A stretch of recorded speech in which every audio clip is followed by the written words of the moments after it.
S top story number 2ನಲ್ಲಿ ಸ್ವಲ್ಪ ನಾವು ಶಿವಮೊಗ್ಗದ ಕಡೆ ಹೋಗಿ ಬರೋಣ. ಶಿವಮೊಗ್ಗ ಜಿಲ್ಲೆಯಲ್ಲಿ ರಾಜಕಾರಣ ಹೆಂಗಾಗ್ತಾ ಇದೆ ಅನ್ನುವಂಥದ್ದನ್ನು ಒಂದು ಸ್ವಲ್ಪ ಕಣ್ಣಾಡಿಸ್ಕೊಂಬರೋಣ. ಇಡೀ ಶಿವಮೊಗ್ಗ ಜಿಲ್ಲೆಯಲ್ಲಿಯೇ ಈ ವಿಧಾನಸಭಾ ಕ್ಷೇತ್ರ ಏನಿದೆ ಇದು ಸಿಕ್ಕಾಪಟ್ಟೆ ಡಿಫ್ರೆಂಟ್. ಇದು ಬಲು ಡಿಫ್ರೆಂಟ್. ಯಾಕೆಂತಂದರೆ ಈ ವಿಧಾನಸಭಾ ಕ್ಷೇತ್ರದಲ್ಲಿ ಕೋಮುವಾದಕ್ಕೆ ಬೆಲೆ ಇಲ್ಲ, ಇಲ್ಲಿ ಪಕ್ಷಗಳಿಗೆ ಬೆಲೆ ಇಲ್ಲ, ಇಲ್ಲಿ ಅಭ್ಯರ್ಥಿಗಳಿಗೆ ಬೆಲೆ ಅನ್ನುವಂಥದ್ದನ್ನು ಅಲ್ಲಿ ಜನ ಗೆಲ್ಲಿಸಿ ಸಾಬೀತುಪಡಿಸಿದ್ದಾರೆ. ಅದಕ್ಕೆ ಸಂಬಂಧಪಟ್ಟಂತೆ ಒಂದು ಬ್ರೇಕಿಂಗ್ ಇದೆ, ಚೆಕ್ ಇಟ್ ಔಟ್. ಬ್ರೇಕಿಂಗ್ ಅನ್ನು ನೋಡ್ಕೊಂಡು ಬರೋಣ. Breaking place. ಶಿವಮೊಗ್ಗ ಜಿಲ್ಲೆಯ ಈ ವಿಧಾನಸಭಾ ಕ್ಷೇತ್ರ ಬಲು ಡಿಫ್ರೆಂಟ್. ಈ ವಿಧಾನಸಭಾ ಕ್ಷೇತ್ರದಲ್ಲಿ ಕೋಮುವಾದಕ್ಕೆ ಇಲ್ಲಿ ವೋಟ್ ಇಲ್ಲ, ಜನ ಕೋಮುವಾದಕ್ಕೆ ವೋಟ್ ಹಾಕಲ್ಲ. ಈ ಅಸೆಂಬ್ಲಿ ಸೆಗ್ಮೆಂಟ್ನಲ್ಲಿ ಏನಾದರೂ ವ್ಯಕ್ತಿ ಪ್ರಾಬಲ್ಯದ ರಾಜಕಾರಣ ಮಾತ್ರ. ಆ ಕ್ಷೇತ್ರ ಬೇರೆ ಯಾವುದೂ ಅಲ್ಲ, ಇಟ್ಸ್ ಒನ್ ಆ್ಯಂಡ್ ಓನ್ಲಿ ಶಿವಮೊಗ್ಗದ ಭದ್ರಾವತಿಯಲ್ಲಿ ಎರಡು ಕುಟುಂಬಗಳ ಸಾಂಪ್ರದಾಯಿಕ ಸಮರ. ಇಲ್ಲಿ ಹಲವು ದಶಕಗಳಿಂದ ನಿರಂತರವಾಗಿ ಅಧಿಕಾರದ ಪಲ್ಲಾಟ ಅನ್ನುವಂಥದ್ದು ನಡ್ಕೊಂಡು ಬರ್ತಾನೆ ಇದೆ. ಒಮ್ಮೆ ಕಾಂಗ್ರೆಸ್ಸಿನ ಬಿ ಸಂಗಮೇಶ್ವರ್ ಗೆಲುವನ್ನು ಸಾಧಿಸಿದ್ರೆ, ಮತ್ತೊಂದು ಕಡೆ JDSನ MJ ಅಪ್ಪಾಜಿಗೌಡರು ಗೆಲುವನ್ನು ಸಾಧಿಸ್ತಾ ಇದ್ರು. ಅವ್ರ ಗೆಲುವು ಆಗ್ತಾ ಇತ್ತು. ಅಪ್ಪಾಜಿಗೌಡರು ತೀರ್ಕೊಂಡ ನಂತರ BK ಸಂಗಮೇಶ್ ಕೈ ಪಕ್ಷದಿಂದ ಗೆಲುವನ್ನು ಸಾಧಿಸಿದರು. 2023 ಚುನಾವಣೆಯಲ್ಲಿ ಗೆಲುವನ್ನು ಸಾಧಿಸಿದಂತಹ BK ಸಂಗಮೇಶ್. ಆದರೆ ಮುಂದಿನ ಬಾರಿ BK ಸಂಗಮೇಶ್ವರ್ ಗೆಲ್ತಾರ? ಅಸಲಿಗೆ ಈಗಿನ ಹಾಲಿ ಶಾಸಕರು ಮುಂದೆ ಎಲೆಕ್ಷನ್ಗೆ ಕಂಟೆಸ್ಟ್ ಮಾಡ್ತಾರ ಸಂಗಮೇಶ್ವರ್? ಅಶ್ವೇಗ ನ್ಯೂಸ್ನಲ್ಲಿ ಭದ್ರಾವತಿ ವಿಧಾನಸಭಾ ಕ್ಷೇತ್ರದ ಕಂಪ್ಲೀಟ್ ಚಿತ್ರಣವನ್ನು ನಿಮ್ಮ ಮುಂದೆ ಕೊಡೋದಕ್ಕೆ ಇವತ್ತು ಅಶ್ವೇಗ ನ್ಯೂಸ್ ಬಂದಿದೆ. ಶಿವಮೊಗ್ಗ ಜಿಲ್ಲೆಯ ಈ ವಿಧಾನಸಭಾ ಕ್ಷೇತ್ರ ಸಿಕ್ಕಾಪಟ್ಟೆ ಡಿಫ್ರೆಂಟ್ ಕ್ಷೇತ್ರ. ಈ ವಿಧಾನಸಭಾ ಕ್ಷೇತ್ರದಲ್ಲಿ ಕೋಮವಾದಕ್ಕೆ ವೋಟ್ ಇಲ್ಲ, ಜನ ಇಲ್ಲಿ ಮತ ಹಾಕಲ್ಲ. ಹಲವಾರು ದಶಕಗಳಿಂದ ಎರಡು ಕುಟುಂಬಗಳ ಮಧ್ಯೆ ಸಾಂಪ್ರದಾಯಿಕ ರಾಜಕಾರಣ ಅನ್ನುವಂಥದ್ದು ನಿರಂತರವಾಗಿ ನಡ್ಕೊಂಡು ಬರ್ತಾ ಇದೆ. ಎಸ್, ಸಾಂಪ್ರದಾಯಿಕ ರಾಜಕಾರಣ. ಒಂದ್ಸಲ ಕಾಂಗ್ರೆಸ್ ಗೆದ್ದರೆ ಕಾಂಗ್ರೆಸ್ಸಿನ ಅಭ್ಯರ್ಥಿ BK ಸಂಗಮೇಶ್ವರ್ ಗೆದ್ದರೆ, ಇನ್ನೊಂದು ಕಡೆ JDSನ ಅಭ್ಯರ್ಥಿ ಅಪ್ಪಾಜಿಗೌಡರು ಒಂದೊಂದು ಸಲ ಗೆದ್ಕೊಂಡು ಬರೋರು. ಒಂದ್ಸಲಿ ಅವರು, ಒಂದ್ಸಲಿ ಇವರು, ಹೀಗೆ ಶಿಫ್ಟ್ ವೈಸ್ ಆಗ್ತಾ ಇತ್ತು. ಇತ್ತ JDSನ ಅಪ್ಪಾಜಿಗೌಡರು ನಿಧನವನ್ನು ಹೊಂದಿದ ನಂತರ ಸಂಗಮೇಶ್ವರ್ ಅವರು ಗೆಲುವನ್ನು ಸಾಧಿಸ್ತಾರೆ.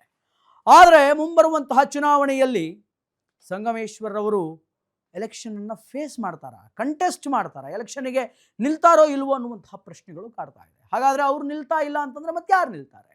ಈ ಕಡೆ ಅಪ್ಪಾಜಿಗೌಡರು ನಿಧನ ಹೊಂದಿದ್ದಾರೆ. ಇನ್ಸ್ಟೆಡ್ ಆಫ್ ಹಿಮ್ ಅಲ್ಲಿ ಯಾರು ಎಲೆಕ್ಷನ್ ನಿಲ್ತಾರೆ ಅನ್ನುವಂಥದ್ದನ್ನು ನೋಡ್ಕೊಂಬರೋಣ. ಇದಕ್ಕೆ ಸಂಬಂಧಪಟ್ಟಂತೆ ಒನ್ ಮೋರ್ ಬ್ರೇಕಿಂಗ್ ಇದೆ.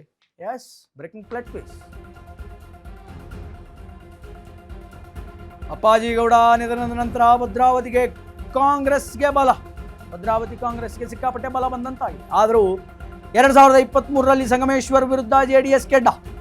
JDSನಿಂದ ಅಪ್ಪಾಜಿಗೌಡ ಪತ್ನಿ ಶಾರದಾ ಅಪ್ಪಾಜಿಗೌಡ ಕಣಕ್ಕಿಳಿಯುವಂತಹ ಸಾಧ್ಯತೆಗಳು ಕೇಳಿಬರ್ತಾ ಇದೆ. ಶಾರದಾರನ್ನ ಗೆಲ್ಲಿಸಲು ಖುದ್ದು ಅಖಾಡಕ್ಕಿಳಿದಂತಹ ಕೇಂದ್ರ ಸಚಿವ ಕುಮಾರಸ್ವಾಮಿ ಕೆಲ ದಿನಗಳ ಕಾಲ ಭದ್ರಾವತಿಯಲ್ಲಿ ಶಾರದಾ ಪರ HDK ಪ್ರಚಾರ. ಕಡೆಗೆ ತೀರಾ ಕಡಿಮೆ ಅಂತರದಿಂದ ಗೆದ್ದು ಬೀಗಿದಂತಹ ಸಂಗಮೇಶ್. ಇಲ್ಲಿ ಸಂಗಮೇಶ್ ಗೆಲುವಿಗೆ ಕಾರಣ ಆಗಿದ್ದು BJP JDS ಪಕ್ಷೇತರ ಅಭ್ಯರ್ಥಿ.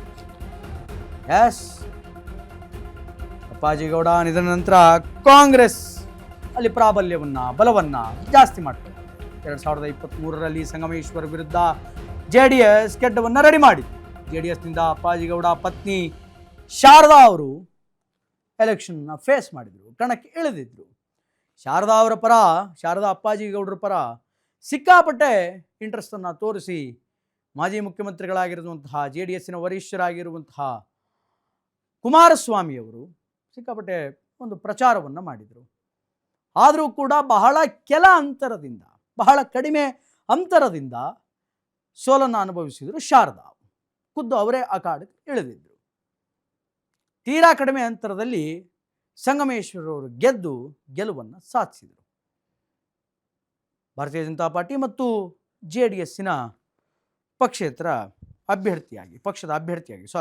ಅಭ್ಯರ್ಥಿಯಾಗಿ ಶಾರದಾ ಅವರಿದ್ದರು. ಇನ್ನು ಇದಕ್ಕೆ ಸಂಬಂಧಪಟ್ಟಂತೆ ಹೆಂಗೆ ಫಲಿತಾಂಶ ಇತ್ತು 2023ರಲ್ಲಿ ಭದ್ರಾವತಿಯ ಫಲಿತಾಂಶ ಅನ್ನುವಂಥದ್ದನ್ನು ಡೀಟೇಲ್ಡ್ ಆಗಿ ನೋಡಿಕೊಂಡು ಬರೋಣ. ಭದ್ರಾವತಿಯ ಫಲಿತಾಂಶ ಹೆಂಗಿತ್ತು? BK ಸಂಗಮೇಶ್ವರ್ ಕಾಂಗ್ರೆಸ್ನಿಂದ 66,208 ಮತಗಳನ್ನು ಪಡೆದರು. ಇನ್ನು ಶಾರದಾ ಶಾರದಾ ಅವರು JDSನಿಂದ 63,503 ಮತಗಳನ್ನು ಪಡೆದುಕೊಂಡು, ಇನ್ನು ಮಂಗೋಟಿ ರುದ್ರೇಶ್ BJPಯಿಂದ 21,279 ಮತಗಳನ್ನು ಪಡೆದುಕೊಂಡಿದ್ರು.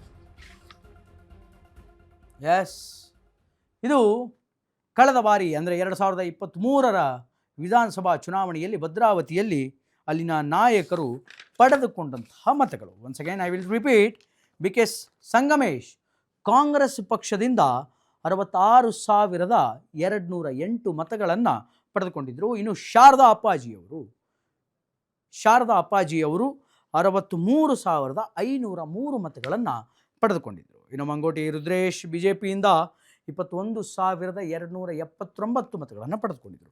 JDS ಅಭ್ಯರ್ಥಿಯಾಗಿ ನಿಂತಹ ಶಾರದಾ ಅವರು ಲಿಟ್ರಲಿ ವೆರಿ ಟಫ್ ಕಾಂಪಿಟೇಷನನ್ನು ಕಳೆದ ಬಾರಿ ಸಂಗಮೇಶ್ ಅವರಿಗೆ ಕೊಟ್ಟಿದ್ದರು.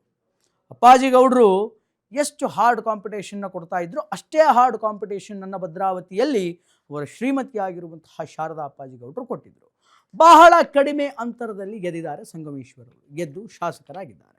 ಬಟ್ ಅಪ್ಕಮಿಂಗ್ ಎಲೆಕ್ಷನ್ಸಲ್ಲಿ ಏನಾಗುತ್ತೆ, ಹೆಂಗಿರುತ್ತೆ ಆ ಒಂದು ಭದ್ರಾವತಿಯ ರಾಜಕೀಯ ರಣರಂಗ ಅನ್ನುವಂಥದ್ದು ಈಗ ದೊಡ್ಡ ಕ್ಯೂರಿಯಾಸಿಟಿಯಾಗಿ ವ್ಯಕ್ತವಾಗ್ತಾ ಇದೆ.